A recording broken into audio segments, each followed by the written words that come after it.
I'm from a little tiny town, Athens, Ohio, and at the time, and still, for some reason, it just has an incredible music scene. I mean, this was pre-internet too, when I was coming up, and so what you did was you hung out, and there were punk bands and progressive rock bands and Appalachian music and a music school, and it was a little absurd for such a small town.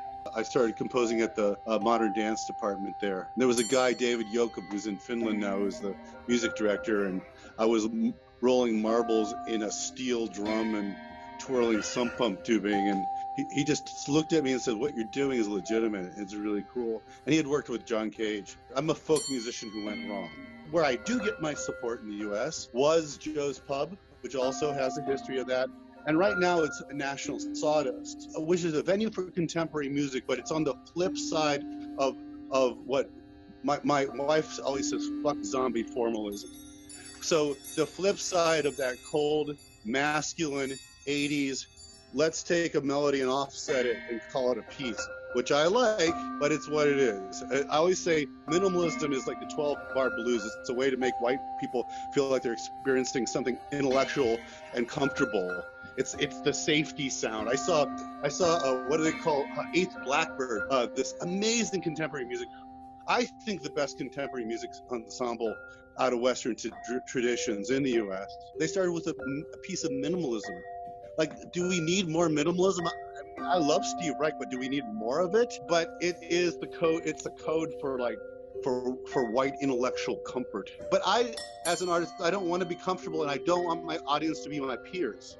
I love it when they are. Don't get me wrong. You can make anything conceptual. You can make cooking conceptual. But no one wants to eat conceptual food. They want to eat good food. But music's one of those things that we can be stringent with and use its symbolic language mathematically. However, there's this amazing language called math that I studied once because I was a physics student that's designed to move concepts around. And the people who are moving concepts around using this language, they make you look like an idiot using music as a conceptual thing. Yeah, you can do it.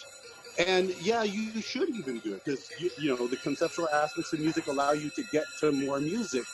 But ultimately, if you make it about that, there's only a small amount of people that will enjoy it. And I call that artificial scarcity.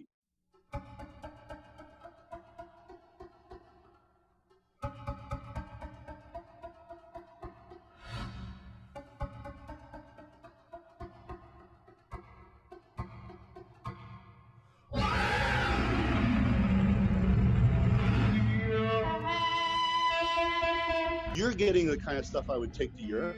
You're getting the stuff that I do in like Here Art Space, smaller places. You're getting some of the stuff I do at underground parties where people dance. You know, I always say I have a career because I create surprising sounds with good books.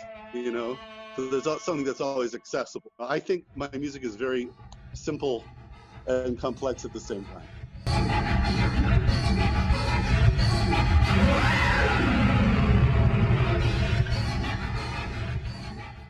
This is a Northland, I just got this bunt pan for making a bunt cake, and listen to it.